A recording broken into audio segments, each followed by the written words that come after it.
നമസ്കാരം, ചലച്ചിത്ര SSC ചാനലിലേക്ക് എല്ലാവർക്കും സ്വാഗതം. നമ്മൾ ഇന്ന് ഡിസ്കസ് ചെയ്യുന്നത് NTPCയുടെ POQ ആണ്. റീസണിംഗ് ക്വസ്റ്റ്യൻസ് ആണ്. റീസണിംഗിൽ അനലോഗി എന്ന് പറഞ്ഞിട്ടൊരു പോർഷൻ ഉണ്ട് നിങ്ങൾക്ക്. അപ്പൊ അതുമായിട്ട് ബന്ധപ്പെട്ടുള്ള കുറച്ച് ക്വസ്റ്റ്യൻസ് ആണ് നമ്മൾ ഇന്ന് ഡിസ്കസ് ചെയ്യുന്നത് കേട്ടോ. NTPCയുടെ കഴിഞ്ഞ തവണ ചോദിച്ച ക്വസ്റ്റ്യൻസ് ആണ്. അനലോഗിയിൽ ടയർ 1ലും ടയർ 2ലും ഒക്കെ ചോദിച്ച ക്വസ്റ്റ്യൻസ് ആണ് നമ്മൾ ചെയ്യുന്നത്. നമ്മൾ അറബി ഗ്രൂപ്പ് ഡിയുടേത് ചെയ്യുന്നുണ്ട്, എല്ലാം കൂടി മിക്സഡ് ആയിട്ട് ചെയ്യുന്നുണ്ട്. ഇനി മുതൽ നമ്മൾ എന്ത് ചെയ്യുന്നുണ്ട്, NTPCയുടെ ടോപ്പിക് വൈസ് ആയിട്ടുള്ള POQ ആണ് കേട്ടോ. എല്ലാം ചോദിച്ച ക്വസ്റ്റ്യൻസ് ആണ്, അല്ലാണ്ടുള്ള നമ്മൾ ഉണ്ടാക്കുന്ന ക്വസ്റ്റ്യൻ അല്ല, എല്ലാം കഴിഞ്ഞ വർഷങ്ങളിൽ ചോദിച്ച ക്വസ്റ്റ്യൻസ് ആണ്. അപ്പൊ ഇന്ന് അതിൽ നോക്കുന്നത് അനലോഗിയാണ് കേട്ടോ.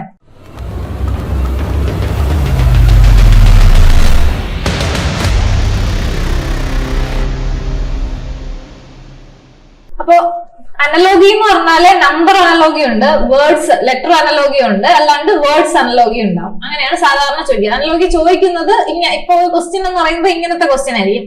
ഇത് തമ്മിലൊരു കണക്ഷൻ ഉണ്ടാവും, ഇത് തമ്മിലൊരു കണക്ഷൻ ഉണ്ടാവും.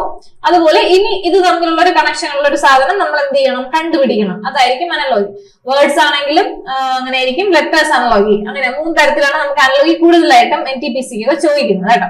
നമുക്ക് ജസ്റ്റ് ചെയ്തു തുടങ്ങാം. ചെയ്തു തുടങ്ങുമ്പോൾ നമുക്ക് മനസ്സിലാവും, വളരെ എളുപ്പമാണ് അനലോഗി. പിന്നെ എന്താണ്, select option is related to the fifth number is same way as the second number. Fifth അല്ല, ഇത് ഫസ്റ്റ് ആണ്. അപ്പൊ ഫസ്റ്റ് നമ്പർ സെക്കൻഡ് നമ്പറുമായിട്ട് റിലേറ്റ് ചെയ്തിട്ടുണ്ട്. എന്താണ്, അപ്പൊ അതുപോലെ എന്താണ്, ഈ നമ്പർ അടുത്ത നമ്പറുമായിട്ട് റിലേറ്റ് ചെയ്തത് എങ്ങനെയാണെന്ന് കണ്ടുപിടിക്കണം. അതാണ് ഇത് നമ്പർ അനലോഗിയാണ്. അപ്പൊ നമ്മൾ തന്നെ കണ്ടുപിടിക്കേണ്ടതുണ്ട് എങ്ങനെയാണ് മാറുന്നതെന്ന്. ഓക്കെ, അപ്പൊ നമുക്ക് നോക്കാം. ഇതിലിപ്പോ 10, 55 ഒരു റിലേഷൻ ഉണ്ട്, 12, 65 ഒരു റിലേഷൻ ഉണ്ട്. നമുക്ക് കണ്ടുപിടിക്കേണ്ടത് എന്താണ്, 18 ഒരു റിലേഷൻ ഉള്ളതാണ് നമുക്ക് കണ്ടുപിടിക്കേണ്ടത്. അപ്പൊ നമ്മൾ ആദ്യം ഇതിന്റെ റിലേഷൻസ് ഒന്ന് ജസ്റ്റ് ഒന്ന് കണ്ടുപിടിക്കേണ്ടതുണ്ട് കേട്ടോ.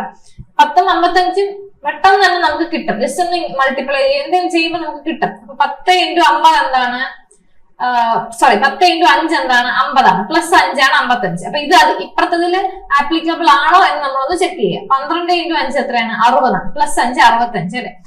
10 × 5 + 5, 10 × 5 50 ആണ്. +5 ചെയ്യുമ്പോൾ 55 കിട്ടും.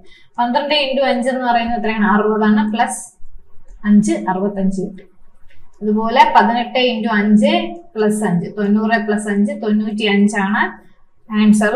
4ാമത്തെ. അപ്പൊ ഇങ്ങനെയാണ് നമ്മുടെ ഒരു അനലോഗി പാറ്റേൺ പോകുന്നത്. ഓക്കെ, ഇത് നമ്പർ അല്ലോ. ഇതുപോലെ വേർഡ്സും ലെറ്റേഴ്സും ഒക്കെ നമുക്കിനി ചെയ്യേണ്ടതുണ്ട്. അടുത്ത ക്വസ്റ്റ്യൻ എന്ത് തന്നെയാണ്, ഒരു നമ്പർ അനലോഗി തന്നെയാണ്. അപ്പൊ ഇതാണ് നമ്മുടെ 11 130 എന്നാണ്. അതുപോലെ 7 58. ഇനി അതുപോലെ എന്താണ്, 15ന്റെ കണ്ടുപിടിക്കണം. അങ്ങനല്ലേ.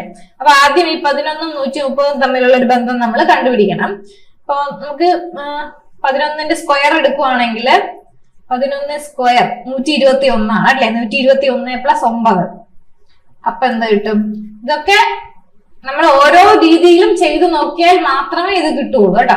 11ഉമായിട്ട് എങ്ങനെ 130 എങ്ങനെ ഒരു ബന്ധം വരുമെന്ന് നോക്കിയപ്പോഴാണ് 11ന്റെ സ്ക്വയർ ആവുമ്പോൾ നമുക്ക് 100 എടുക്കും. അപ്പം പിന്നെ എന്താ കൂടെ കൂട്ടുമ്പോൾ നമുക്ക് 130 എത്തും. അതുപോലെ ചെയ്ത് മനസ്സിൽ എന്താണ്, വലിയ സംഖ്യകളാണെങ്കിൽ മൾട്ടിപ്ലൈ ചെയ്ത് നോക്കുക. ഓക്കെ, അങ്ങനെ എന്തെങ്കിലും ഒരു ബന്ധം കാണും. അടുത്തിപ്പോ 7ന്റെ സ്ക്വയർ എന്ന് പറയുമ്പോ എത്രയാണ്, 49. 49 + 9 എന്ന് പറയുമ്പോ എത്രയാണ്, 58 ആണ്. അതുപോലെ ആയിരിക്കും നമുക്ക്. അപ്പൊ ഇത് രണ്ടും കിട്ടിയ സ്ഥിതിക്ക് നമുക്ക് എന്ത് ചെയ്യാം, 15 നോക്കാം. 15ന്റെ സ്ക്വയർ + 9 ചെയ്യാം. 15ന്റെ സ്ക്വയർ + 9 എന്ന് പറയുമ്പോൾ 225 + 9 234 വരും. ഓക്കെ, 234 നമുക്ക് ആൻസറിലുണ്ട്. ഓക്കെ, അപ്പൊ അതെന്താണ്, മൾട്ടിപ്ലൈ ചെയ്താൽ 11 130 ആയിട്ടൊരു ബന്ധം കണ്ടുപിടിക്കുമ്പോ എന്താണ്, 121. അപ്പൊ 130ന്റെ അടുത്ത് വന്നു. അപ്പൊ 7 58 ആണ്. അപ്പം 7ന്റെ സ്ക്വയർ എന്ന് പറയുമ്പോൾ എത്രയാണ്, 49 ആണ്. അതുമായിട്ട് ബന്ധപ്പെട്ട ഒരു നമ്പർ കിട്ടാൻ വേണ്ടി നമ്മൾ അങ്ങനെ ചെയ്ത് കണ്ടുപിടിച്ചാണ് കേട്ടോ. പെട്ടെന്നൊന്നും ഇത് കിട്ടത്തില്ല, കുറച്ചു നേരം ഇരുന്ന് ചെയ്താൽ മാത്രമേ നമുക്കത് കിട്ടത്തുള്ളൂ. വീണ്ടും നമുക്കൊരു നമ്പർ അനലോഗിയാണ് വന്നിരിക്കുന്നത്. 8:14 12:22. അതുപോലെ 21ൻ്റെതാണ് നമുക്ക് കണ്ടുപിടിക്കേണ്ടത് കേട്ടോ. അപ്പൊ 8ഉം 14ഉം തമ്മിൽ എങ്ങനെയാണ് ബന്ധം, വലിയ മൾട്ടിപ്ലിക്കേഷൻ. 8 × 2 16 വരും. 16. ഓക്കെ, 8 × 2 16 ആണ് കേട്ടോ. 16 - 2 ചെയ്യാം. 12 × 2 24 ആണ്. 24 - 2 ചെയ്യുമ്പോൾ 22 കിട്ടും കേട്ടോ. അതുപോലെ 21 ഇൻറ്റു 2 42 മൈനസ് 2 40. നമുക്ക് ആൻസർ 40 ഉണ്ട് കേട്ടോ. ആൻസർ 40 ആണ്. അപ്പൊ 8 into 2 minus 2, 12 into 2 minus 2, 21 into 2 minus 2 ചെയ്യുമ്പോൾ കിട്ടും. ഓക്കെ, അങ്ങനെയാണ് നമ്പർ അനലോഗി പോകുന്നത്. ഇനി അടുത്ത് നമുക്ക് നോക്കേണ്ടത് ഇതൊരു വേർഡ് ആണ്. വേർഡ് എന്ന് പറയുമ്പോൾ കുറച്ച് വാക്കുകളാണ് അറിയുന്നത്. Bat, cricket. സ്റ്റിക്ക് എന്തായിരിക്കും എന്നാണ് ചോദിക്കുന്നത്. ബാറ്റ് എന്താണ്? ക്രിക്കറ്റ് കളിക്കാൻ ഉപയോഗിക്കുന്ന സാധനമാണ് എന്ത്? ബാറ്റ്. അപ്പൊ സ്റ്റിക്ക് തന്നിട്ടുണ്ട്. അപ്പം എന്തോ കളിക്കാൻ ഉപയോഗിക്കുന്ന സാധനമാണ് സ്റ്റിക്ക്. ഇപ്പൊ ഇതിൽ ബാഡ്മിന്റൺ ഉണ്ട്, ബാസ്കറ്റ്ബോൾ ഉണ്ട്, ടെന്നീസ് ഉണ്ട്. സ്റ്റിക്ക് ഇതിനാണ് ഉപയോഗിക്കുന്നത്? ഹോക്കിക്കാണ്. അപ്പൊ അത് ഹോക്കി സ്റ്റിക്ക്. ഇങ്ങനെയാണ് സാധാരണ അനലോഗി ക്വസ്റ്റ്യൻസ് വരുന്നത്. ഓക്കെ, അപ്പം ക്രിക്കറ്റ് കളിക്കാൻ ഇതുമായിട്ട് എന്താണ് ഈ ആദ്യത്തേതും രണ്ടാമത്തേതും ബന്ധം കണ്ടുപിടിക്കുക. അത് കഴിഞ്ഞിട്ട് രണ്ടാമത്തതും ഇനി അടുത്ത് വരാനുള്ളതും തമ്മിൽ. അപ്പം ക്രിക്കറ്റ് ബാറ്റ് എന്ന് പറയുമ്പോൾ ക്രിക്കറ്റ് കളിക്കാൻ ഉപയോഗിക്കുന്നതാണ് ബാറ്റ്. അതുപോലെ ഹോക്കിക്ക് ഉപയോഗിക്കുന്നതാണ് സ്റ്റിക്ക്. അതാണ് ഹോക്കി സ്റ്റിക്ക്. അതുപോലെ ശ്രീലങ്ക ഐസ്ലാൻഡ് ആണ്. അതുപോലെ ഇന്ത്യ എന്തായിരിക്കും? ശ്രീലങ്ക നമുക്കറിയാം ഒരു ഐലൻഡ് ആണെന്ന് അറിയാം. അതുപോലെ ഇന്ത്യ എന്താണെന്ന് ഇത് നോക്കാം. ഏഷ്യ തന്നിട്ടുണ്ട്, ഓഷ്യൻസ് തന്നിട്ടുണ്ട്.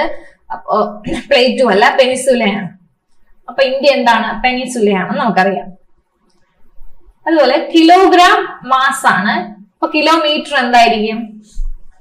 കിലോഗ്രാം എന്ന് പറഞ്ഞാൽ ഒരു എന്തെങ്കിലും അളക്കാൻ ഉപയോഗിക്കുന്നതാണ്.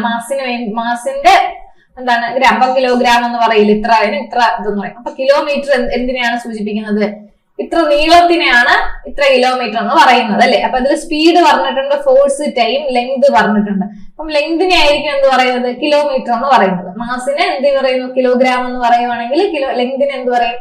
കിലോമീറ്റർ. അപ്പൊ ഇങ്ങനെയാണ് നമ്മുടെ വേർഡ്സ് പോകുന്നത് എന്ന് ഓർത്തിരിക്കുക കേട്ടോ. എന്തായാലും ടൈം അല്ല, ഫോഴ്സ് അല്ല, സ്പീഡ് അല്ല. അടുത്ത് ട്രെയിൻ ട്രാവൽ എന്ന് തന്നിട്ടുണ്ട്. ട്രെയിൻ ട്രാവൽ എന്ന് തന്നിട്ടുണ്ട്. അപ്പൊ ഇനി അടുത്ത് ഇവര് രണ്ടെണ്ണം തന്നിട്ടുണ്ട്. ഇത് ഏതുമായിട്ട് ബന്ധപ്പെട്ടിട്ടുള്ളതാണെന്ന് കണ്ടുപിടിക്കണം കേട്ടോ. ട്രെയിൻ എന്തിനുള്ളതാണ്? ട്രാവൽ ചെയ്യാൻ വേണ്ടിയിട്ടുള്ളത്. ഇപ്പൊ റൗണ്ട് സർക്കിള് അത് വരത്തില്ല അല്ലെ. ഐഡിയാസ്, ഡ്രീംസ് അതും വരത്തില്ല. Food, noodles. ഫുഡ് എന്ന് പറഞ്ഞാൽ ഒരു ഫുഡാണ് നൂഡിൽസ്. Pen, right. പെൻ എന്തിനുള്ളതാണ്? എഴുതാനുള്ളതാണ്. അപ്പൊ ട്രെയിൻ എന്തിനുള്ളതാണ്? ട്രാവൽ ചെയ്യാനുള്ളതാണ് ഉള്ളതുപോലെ പെൻ എന്തിനുള്ളതാണ്? എഴുതാനുള്ളതാണ്. അപ്പൊ അതാണ് ഇതുമായിട്ട് ബന്ധം വരുന്നത്. ബാക്കിയായിട്ടുള്ള എന്ത് ചെയ്യുന്നില്ല, ഒരു ബന്ധം വരുന്നില്ല. ഓക്കെ, അപ്പൊ അങ്ങനെയാണ് പെൻ, റൈറ്റ് നമുക്ക് ആൻസർ ആയിട്ട് കിട്ടിയത്. കിങ് ഫിഷർ എന്താണ്? ഒരു ബാഡ് ആണ്. അപ്പൊ അതുപോലെ ആപ്പിൾ എന്താണ്? ഒരു ഫ്രൂട്ട് ആണ്. അപ്പം ആപ്പിൾ എന്താണ്? അത് കറക്റ്റ് ആയിട്ട് വരുന്നുണ്ട് അല്ലെ. കോൾഡ്, ഹോട്ട് അത് വരത്തില്ല.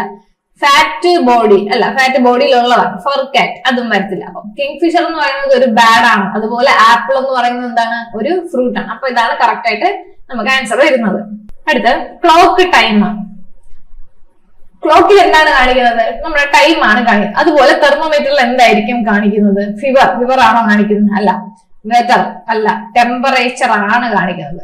ഇൽനെസ്, അതൊന്നും ഇൽനെസ് ആണ്. നമുക്ക് ഇൽനെസ് ഉള്ളതാണ് നമ്മുടെ ടെമ്പറേച്ചർ കാണിക്കുന്നതാണ്. പക്ഷെ അതിൽ കറക്റ്റ് ആയിട്ട് എന്താണ്? ഇപ്പൊ ക്ലോക്ക് ടൈം കാണിക്കുന്നു എന്ന് പറയുന്നത് പോലെ തെർമോമീറ്ററിൽ എന്താണ് കറക്റ്റ് ആയിട്ട് കാണിക്കുന്നതെന്ന് പറയണം കേട്ടോ. ക്ലോക്ക് ടൈം ആണെങ്കിൽ തെർമോമീറ്റർ എന്താണ്? ടെമ്പറേച്ചർ ആണ്. അതാണ് അതിന്റെ ഉത്തരം. രത്തൻബോർ ടൈഗർ, കാസിരംഗ എന്താണ്? രത്തൻബോർ റിസർവ്സ് ആണ് കേട്ടോ പറയുന്നത്. അപ്പൊ രത്തൻബോർ ടൈഗർ റിസർവിലുള്ളത് എന്താണ്? ടൈഗർ ആണ്. അവിടെ ടൈഗേഴ്സിനെയാണ് സംരക്ഷിക്കപ്പെടുന്നത്. അതുപോലെ കാസിരംഗ നാഷണൽ പാർക്കിൽ എന്താണ് സംരക്ഷിക്കപ്പെടുന്നതെന്നാണ് നമുക്ക് പറയാനുള്ളത്. ഇപ്പൊ രത്തൻബോർ നാഷണൽ പാർക്കിൽ ടൈഗർ സംരക്ഷിക്കപ്പെടുന്നത് പോലെ കാസിരംഗ നാഷണൽ പാർക്കിൽ എന്താണ് സംരക്ഷിക്കപ്പെടുന്നത്? ഹൈനയാണോ? അല്ല, ഓൺഹോർഡ് റൈനോസേഴ്സ് ആണ്. ഒറ്റക്കൊമ്പൻ റൈനോസേഴ്സിനെയാണ് കാസിരംഗയില് ചെയ്യുന്നത്. പിന്നെ വേൾഡ് ഹാസ് ഉണ്ട്, അതല്ല. ഏഷ്യാറ്റിക് ലൈൻ ഉണ്ട്, അതല്ല. കാസിരംഗ നാഷണൽ പാർക്കിൽ എന്താണ് കൂടുതൽ സംരക്ഷിക്കപ്പെടുന്നത് എന്ന് വെച്ചാല് ഓൺഹോർഡ് റൈനോസേഴ്സ് അല്ലെങ്കിൽ ഒറ്റക്കൊമ്പൻ റൈനോസേഴ്സിനെയാണ്. അപ്പൊ എന്താണ് ഇപ്പുറത്തുള്ളത് പോലെ എന്ത് ചെയ്യുക? ഇപ്പുറത്തുള്ള എഴുതുക. അത്രയാണ് നമ്മുടെ ഇത് വരുന്നത്. ഇനി വേർഡ് വരുന്നുണ്ട്. നമ്മൾ നേരത്തെ നമ്പർ നോക്കി. ഇപ്പൊ ഇതൊക്കെ വേർഡ്സ് ആണ് നോക്കുന്നത്. ഇനി ലെറ്റേഴ്സും ഇതുപോലെ വരും. ABC വെച്ചിട്ടായിരിക്കും നമ്മൾ കൂടുതൽ കണ്ടുപിടിക്കുന്നത് എങ്ങനെയായിരിക്കും അടുത്തത് വരിക എന്നുള്ളത്. ഓക്കെ, അടുത്ത് ബീയിങ് പിന്നെ ഇങ്ങനെ കോഡ് ചെയ്തിട്ടുണ്ട്. പ്രൈഡിനെ എങ്ങനെയും, അടുത്ത് ക്ലീനിനെ എങ്ങനെ വരും എന്നാണ് കേട്ടോ. ഓക്കെ, നമ്മൾ ആദ്യം ഈ ബീയിങ് എന്നുള്ളതിനെ എങ്ങനെയാണ് നോക്കാം. നമ്മൾ ജസ്റ്റ് ABCD എഴുതിയെടുത്താൽ ABCD എഴുതിയാൽ തന്നെ ഇങ്ങനത്തെ നമുക്ക് കിട്ടണം. വേർഡ്സ് ആയാലും ഈ ലെറ്റർ കോഡിങ്ങിൽ കൂടുതൽ ABCD എഴുതിയിട്ട് തന്നെ ചെയ്യാം. XY Z മാക്സിമം ഇങ്ങനെ തന്നെ എഴുതാൻ നോക്കുക, കറക്റ്റ് 2 ലൈനായിട്ട് രണ്ടുമായിട്ട്. ഓക്കെ, അപ്പൊ ബി, ഇവിടെ ബിയും ഒയും തമ്മിലൊരു കണക്ഷൻ ഇല്ലേ? ഉണ്ട്. ഇവിടെ ഇയും വിയും തമ്മിലൊരു കണക്ഷൻ ഇല്ലേ? ഉണ്ട്. അടുത്ത് ഐയും ആറും തമ്മിലൊരു കണക്ഷൻ ഇല്ലേ? ഉണ്ട്. അപ്പൊ നിങ്ങൾ നേരെ ABCD മൊത്തം എഴുതിയാൽ കിട്ടത്തില്ല. ഇങ്ങനെ M ഒരു എഴുതിയിട്ട് ബാക്കി M തിരിച്ചിങ്ങോട്ട് എഴുതിയാൽ മാത്രമേ നമുക്ക് അപ്പുറം ഇപ്പുറം ഉള്ളത് കിട്ടാൻ പറ്റും. സാധാരണ എഴുതുമ്പോൾ ഇങ്ങനെ തന്നെ എഴുതാൻ ശ്രമിക്കാം. അതുപോലെ എന്ത് ചെയ്യാം, N നോക്കാം. N ആണെങ്കിൽ M, N M ഒരുപോലെ അല്ലേ? ഓക്കെ, അതുകൊണ്ട്. പിന്നെ ജിയും ഡിയും അങ്ങനെയല്ലേ? അപ്പം ഓപ്പോസിറ്റ് ആയിട്ട് വരുന്നതിനെയാണ് നമുക്ക് എന്ത് ചെയ്യുന്നത്, കിട്ടുന്നത്. അപ്പൊ അതുപോലെ എന്ത് ചെയ്യാം, നമുക്ക് ക്ലീനും കൂടി നോക്കാം. ക്ലീൻ ആണെങ്കിൽ X വരും അല്ലെ? ക്ലീൻ X വരുന്നുണ്ട്, സോറി CX വരുന്നുണ്ട്. L എന്താണ് വരുന്നത്? O വരുന്നുണ്ട്. E എന്താണ് വരുന്നത്? V വരുന്നുണ്ട്. A എന്താണ്? Z വരുന്നുണ്ട്. N എന്താണ് വരുന്നത് വെച്ചാല് M ആണ്. XOVZM അത് നമ്മുടെ ഓപ്ഷനിൽ ഉണ്ടോ എന്ന് നോക്കാം. രണ്ടാമത്തെ ഓപ്ഷൻ നമ്മുടെ ഓപ്ഷനിലുണ്ട്. ഇങ്ങനെയാണ് കണ്ടുപിടിക്കുന്നത് കേട്ടോ. ഓക്കെ ആണ്. അപ്പൊ ഇങ്ങനെയാണ് കണ്ടുപിടിക്കേണ്ടത്. അനലോഗി എന്ന് പറയുന്നത് ഇങ്ങനെ, ചിലപ്പോൾ നമ്പർ അനലോഗി ആയിരിക്കും ചോദിക്കുന്നത്, ചിലപ്പോൾ ലെറ്റർ അനലോഗി, ചിലപ്പോൾ വേർഡ്സ് അനലോഗി. വേർഡ്സ് അനലോഗി ആണെങ്കിൽ എന്തിപ്പോ നമ്മൾ നേരത്തെ ചെയ്തതുപോലെ കുറച്ച് കാര്യങ്ങൾ നമുക്ക് അറിയെങ്കിൽ മാത്രമേ അത് ചെയ്യാൻ പറ്റൂ. കാരണം ഇപ്പോ നാഷണൽ പാർക്കിന്റെ കാര്യം, കാസിരംഗയിലെ ഒറ്റക്കൊമ്പൻ റൈനോസേഴ്സ് ആണ് സംരക്ഷിക്കപ്പെടുന്നത് നമുക്ക് അറിഞ്ഞാൽ മാത്രമേ അങ്ങനെ ചെയ്യാൻ പറ്റുള്ളൂ. പക്ഷെ ഈ വേർഡ്സും നമ്പേഴ്സും ലെറ്റേഴ്സും ആണെങ്കിൽ ഇപ്പൊ ഇങ്ങനെ ABCD എഴുതി ചെയ്യാൻ പറ്റും. നമ്പർ ആണെങ്കിൽ അതിന്റെ കണക്ഷൻ നോക്കിയിട്ട് നമുക്ക് അങ്ങനെയും ചെയ്യാൻ പറ്റും കേട്ടോ.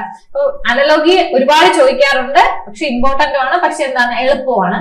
കുറച്ചധികം പ്രാക്ടീസ് ചെയ്ത് കഴിഞ്ഞാൽ നിങ്ങൾക്ക് എന്ത് ചെയ്യാൻ പറ്റും, അനലോഗിയിൽ ഫുൾ മാർക്ക് മേടിക്കാൻ പറ്റും കേട്ടോ. അപ്പൊ ഇനിയുള്ള ദിവസങ്ങളിൽ അനലോഗിയിൽ കുറച്ച് കൂടുതൽ ക്വസ്റ്റ്യൻസ് ആയിട്ട് വരാം. അപ്പോൾ എല്ലാവരും നന്നായിട്ട് പഠിക്കുക. All the best.